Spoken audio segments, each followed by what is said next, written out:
Allah halaku. Assalamualaikum warahmatullahi wabarakatuh. Jimala jarolong siflo di atu ule mahlung leke waris saudara.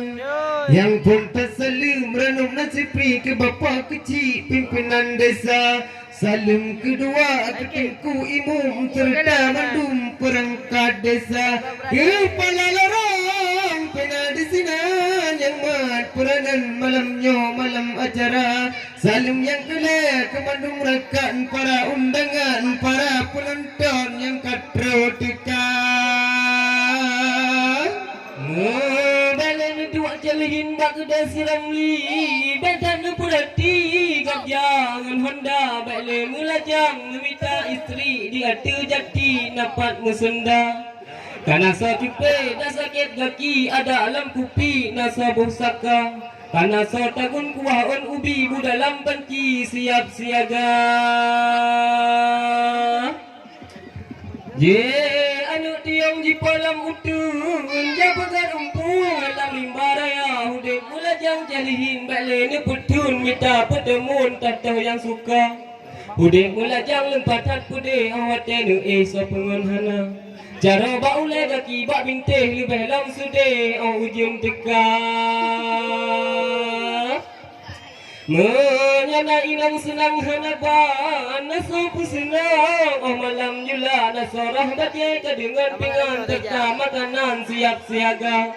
Tajak ngan tawa di bisa iman dan tiga terasa. Masapian ba malamnya nenek dua tino na ulang pubuat kan halang mukawan na capian pungo di ulangnya pihana buat. Ketua purma makila dodo wate di mana hangle ji uat. Ketua purma makila dodo wate di mana hangle ji uat. Tatawa urma capian bro ajirata tagaw hikapai telung. Laga purma kan ba cecet bro tapi hai ado karena mutanu. Lenja ublang meligal luhab jalihin susilam luhab kaki na cewek saboh jalihin jadi cok legop kiban gepegan hana raseki. Lebih lang sayang lenggalan bulun angin pudiyung gagadah warna. Lempatat pudih ate ju penyum payah mujangun ohan dengar mata.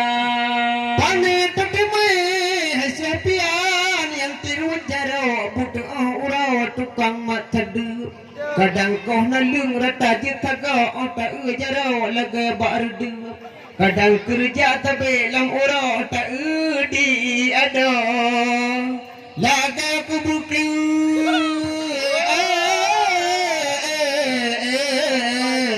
Eh